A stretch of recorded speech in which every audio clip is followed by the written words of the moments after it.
Nous sommes le lundi 5 novembre 2007 et je me rends à l'extrême pointe de Begmey. Et si je vous dis qu'on l'aperçoit de presque partout, vous avez très vite compris qu'il s'agit bien évidemment du sémaphore. Mais revenons tout d'abord sur son histoire. Construit sur la commune de Fouesnant, le sémaphore de Begmey a été édifié vers 1861 sur l'emplacement d'un ancien corps de garde. La superficie initiale du terrain militaire est de 7626 m². Situé sur un cadre admirable, il assure la surveillance de la baie de Concarneau et des approches des îles de Glénan. Un poste de type 1 est achevé fin 1861, armé par le matelot de 3e classe Saliou, que l'on retrouvera mort un an plus tard. Il sera remplacé par le matelot Lebras, qui poursuivra sa carrière dans le corps des guetteurs. Begmey devenant un lieu privilégié de promenade des Quimpérois, certains envisagent d'y faire construire des résidences, menaçant ainsi sérieusement le champ de vue du sémaphore. La très vive protestation émise par le préfet maritime à cette occasion va obliger l'État à se doter de moyens législatifs, dont la loi du 18 juillet 1895. Durant la Seconde Guerre mondiale, les Allemands occupent et modifient le poste. Ils détruisent l'ancien corps de garde, construisent blocos et ouvrages divers, et couchent même le menhir qui obstruait la vue dans la partie est du champ de vue. À la Libération, le poste est remis en état mais reste en gardiennage, l'état-major lui préférant le sémaphore de l'île de Pinfret. Le 19 décembre 1962, Begmey, passé depuis sous la responsabilité de l'arrondissement maritime de Lorient, est réactivé. Il revient en 1976 dans le giron de l'arrondissement maritime de Brest. L'ensemble du bâtiment est réhabilité en 1986, les logements sont rénovés et une nouvelle chambre de veille est édifiée. Le 26 octobre 1998, le sémaphore est professionnalisé. Le plan d'armement ne comporte plus d'appelés du contingent, mais 4 officiers mariniers, guetteurs, sémaphoristes. Je suis aujourd'hui reçu par le chef de poste et premier maître, Jean-Laurent Guérin. On retrouve donc toujours sur le terrain du sémaphore. On a l'ancien emplacement du mât sémaphorique, l'ancien sémaphore donc, qui était beaucoup moins haut que celui-ci, qui a été rehaussé donc, dans les années, en 86 exactement, il a été rehaussé. Donc on a l'ancien emplacement du mât qui se trouve ici avec un système de haubanage. Ensuite à l'arrière on a un blocos laissé par les Allemands, donc, qui a été construit bien sûr pendant la Deuxième Guerre mondiale. On utilise toujours ce blocos en fait actuellement pour stocker du matériel. Voilà, construction assez solide. Je veux dire, on a des murs qui font à peu près 1,50 m d'épaisseur. Et ensuite ici on se retrouve avec des anciens emplacements de batteries, en fait on peut dire ancien emplacement de pièces d'artillerie des Allemands qui étaient là pour défendre le site. Ils avaient installé un blocos ici qui était apparemment une conduite de tir, de surveillance pour tout l'ouvert de la baie. Et apparemment assez efficace.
Donc le sémaphore de Begmey fait partie de la FOSIT Brest. Donc la FOSIT Brest, c'est un organisme de la Marine nationale, bien sûr.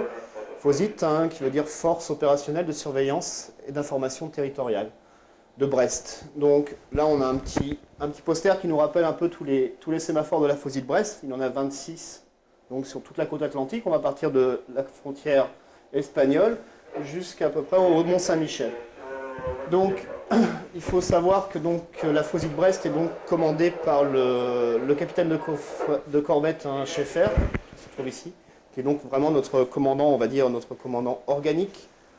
Et ensuite, nous faisons partie en fait donc de la Faucille qui est à la fois sous la coupole donc au niveau opérationnel du vice-amiral d'escadre Xavier Rollin, qui est le préfet maritime de la région maritime atlantique, le préfet maritime.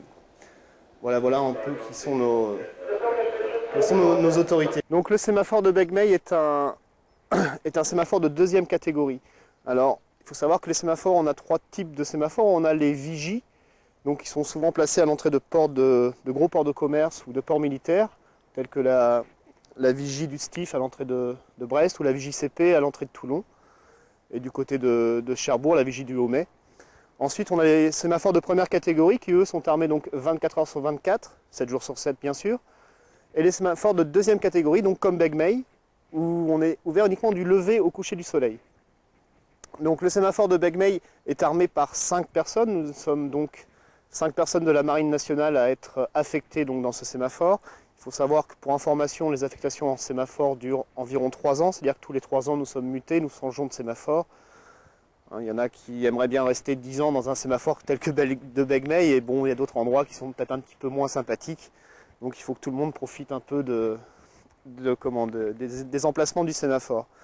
Donc le sémaphore de Begmey donc, est armé par 5 personnes, le chef de poste, donc moi-même, qui habite sur place. Les 4 autres personnes viennent faire leur tour de service, donc à tour de rôle. Ils viennent faire des services, on va dire, en environ 2 jours de service pour 2 jours de repos. Donc passe 48 heures sur le site et ensuite passe 48 heures de repos. Donc le sémaphore de Begmey est armé du lever au coucher du soleil. Pourquoi? Parce qu'en fait, on ne peut pas dire que la baie de la Forêt soit vraiment marquée par le trafic commercial. Il faut savoir que les sémaphores donc, vont faire une surveillance du trafic maritime. C'est un peu une tour de contrôle des mers. Il n'y a pas énormément de trafic maritime du côté de Begmey, mais par contre il y a énormément de trafic de plaisance et pas mal de pêcheurs côtiers qui travaillent à la journée. Donc c'est pour ça que nous sommes dédiés vraiment un peu plus à la plaisance et aux navires de pêche du secteur. C'est pour ça que nous sommes ouverts uniquement du lever au coucher du soleil. Donc on a donc la journée, en fait, on va surveiller beaucoup les plaisanciers, surtout l'été. Donc l'été, on fait des grosses journées, hein. On commence à 6 h du matin et on finit vers 22 h 30. Bon, il faut savoir qu'on a quand même une permanence téléphonique en cas de sauvetage de nuit. Donc le CROSS, hein, donc le centre de sauvetage en mer, donc le CROSS-ETEL qui est compétent dans la région, peut nous demander donc à notre autorité opérationnelle de nous réarmer de façon à pouvoir effectuer des recherches avec des jumelles, du radar et éventuellement revoir une fusée de détresse de façon à localiser ce genre d'événement et pouvoir diriger les moyens de sauvetage sur zone. Donc les sémaphores ont plusieurs missions. On a des missions à caractère militaire, d'autres à caractère plus ou moins on va dire de service public. Donc caractère militaire, nous représentons bien sûr la Marine nationale sur les côtes françaises. On peut imaginer très bien qu'un navire militaire soit dans le secteur. Donc nous donnons des relais de transmission en fait, vers des bateaux militaires, vers les autorités à terre. Nous avons également donc, à ce niveau-là aussi donc une détection du territoire, hein, aussi bien surveillance des approches maritimes. On peut très bien concevoir qu'un bateau, on peut dire suspect, terroriste, approche des côtes. Donc on est un peu le dernier rempart vraiment des approches maritimes. On surveille également l'espace aérien, donc si on voit un aéronef dans notre secteur, on essaie de détecter, c'est de savoir si c'est un avion sympathique ou non. Et éventuellement aussi les mouvements de troupes à terre, mais bon, là en ce moment c'est plutôt calme, on en profite. Et sinon donc pas mal de missions caractère, on va dire, de service public maintenant, donc ça va être, on en a parlé tout à l'heure, donc la sauvegarde de la vie humaine en mer, donc on participe au sauvetage en mer. Donc sous couvert bien sûr du CROSS. Le CROSS est responsable du sauvetage en mer et nous sommes un peu, on va dire, les yeux et les oreilles des CROSS, hein. Donc les CROSS, eux, sont responsables, on va dire, pénalement en matière de sauvetage. C'est eux qui vont choisir le moyen de sauvetage et nous avons simplement à détecter éventuellement la détresse et rendre compte au CROSS qui, en fonction des événements, va choisir le moyen de sauvetage le plus adapté, hélicoptère, vedette de sauvetage, ce genre de choses. Donc on fait donc une surveillance du plan d'eau pour les situations de détresse qu'on va transmettre au CROSS. Ensuite, on a des missions de caractère de service public toujours dans la diffusion d'informations nautiques. On fait une diffusion d'informations par exemple d'un tronc d'arbre qui peut être en dérive dans le secteur. Donc on informe les navigateurs que ça peut être dangereux. Nous faisons la diffusion d'informations météorologiques. Pareil, au niveau des navigateurs qui voudraient savoir le temps qui est prévu ou quoi que ce soit, nous appellent par VHF et on leur donne la météo. J'en oublie certainement, on a aussi donc une mission, on surveille la surveillance du trafic, comme on en parlait tout à l'heure, de surveillance du trafic commercial, plaisance et pêche, surveillance des pêches également. Enfin, on a tout notre secteur où on doit vraiment surveiller ce qui se passe et déceler tout moyen, toute situation anormale et essayer d'y remédier avec l'aide de toutes les autres administrations avec lesquelles on travaille. Il faut savoir qu'on travaille bien sûr, donc comme on a dit tout à l'heure, les CROSS, donc le ministère de l'équipement du transport. On travaille avec la SNSM, on travaille avec la gendarmerie maritime, on travaille aussi avec la gendarmerie nationale, on travaille avec les autorités portuaires. On essaie de travailler tous ensemble de façon à mener à bien toutes ces missions.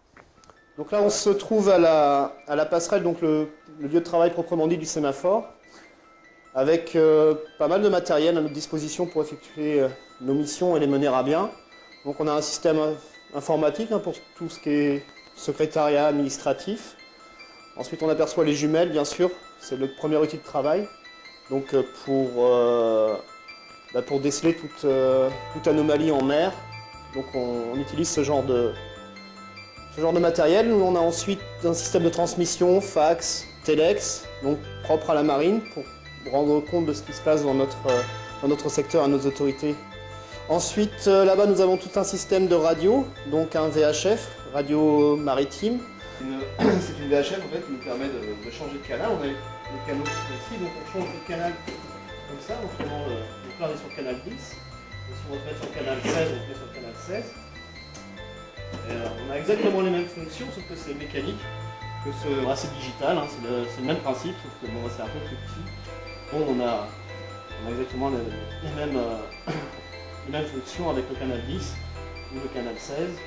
Un système de gonio, donc c'est pareil, ça permet de relever une émission radio de façon à pouvoir pouvoir retrouver une personne qui peut être perdue dans le brouillard, par exemple, avec un système de triangulation. Ensuite, encore un système informatique avec base de données. Et ensuite, notre écran radar qui est en liaison avec l'antenne qu'on a vu tout à l'heure sur le toit du sémaphore. Voilà à peu près donc le matériel qui est à notre disposition. On voit aussi là deux grands écrans plats qui vont bientôt être mis en fonction. Ça, c'est le futur système stationnav qui permettra d'avoir en temps réel une position de tous les navires de commerce sur les côtes françaises. Donc là, on se trouve au centre. Donc ça, c'est l'antenne, rotation de l'antenne. On voit le balayage en fait de l'antenne qui se trouve là. Le Begmey est ici, le sémaphore de Begmey est là. Quand on part, donc, on va partir vers le nord. Donc là, on a la baie de la Forêt, le port de Concarneau, la pointe de Trévignon qui se trouve jusque là. Ici, nous avons l'archipel des Glénans, ici l'île aux Moutons, ici la pointe de Mousterlin, et enfin, là, ici, c'est l'Octulier en fait. L'Octulier et l'Esconier. Donc en fait, là, tous les points jaunes, ça représente un écho-radar. Et en fait, pour détecter un navire, en fait, l'écho va se déplacer en fait, et va laisser une trace sur le scope, avec une trace sur l'écran qui va nous permettre de savoir la route et la vitesse du navire. Donc ça nous permet bien sûr de compléter la veille optique, le travail avec les jumelles. Bien sûr, quand il fait nuit ou quand il fait sombre et quand il y a du brouillard, on ne peut pas voir avec les jumelles, mais le radar est là pour nous aider. Là, actuellement, on se trouve donc sur le dernier étage du sémaphore, donc ce qu'on appelle l'étage à antenne en fait, avec on va partir de gauche à droite, on a les signaux lumineux pour les avis de tempête, signaux de nuit. De jour sont remplacés par des signaux visuels noirs, style boule, triangle, que nous mettons dans la nature en cas de coup de vent annoncé. Ensuite, on a bien sûr un anémomètre et une girouette qui nous donnent la direction de la force du vent, plus des antennes VHF qui nous permettent de communiquer avec les navires en mer. Et enfin, l'antenne radar qui nous permet de détecter les mouvements de gros navires ou de petits navires à proximité.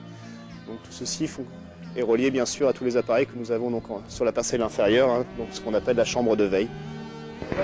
En fait, dès que le vent atteint force 7, on met ça dans la mâture en prévision et les navigateurs voient ça au loin. Et en fait, ça leur permet de savoir qu'il y a du vent qui est annoncé.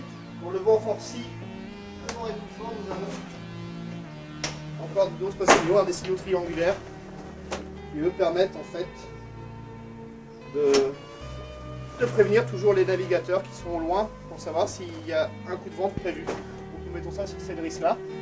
Si vous voulez, je vous fais une petite démo.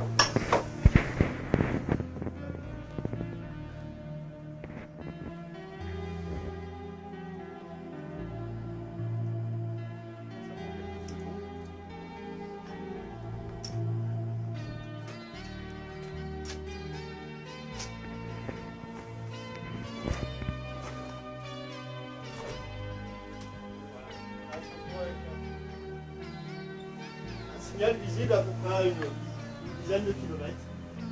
Voilà, les navigateurs savent qu'avec ce genre de signal, il y a du vent qui est annoncé. Voilà. Donc ça c'est pour les... Ça c'est pour les en cas d'ouragan en fait, de tempête, vraiment de très forte tempête, donc vent supérieur à force 8. Voilà, je pense qu'on a fait le tour un peu de toutes les missions qui nous étaient attribuées. On essaie de mener à bien tout ça avec ce bel outil qu'est le sémaphore de Begbey.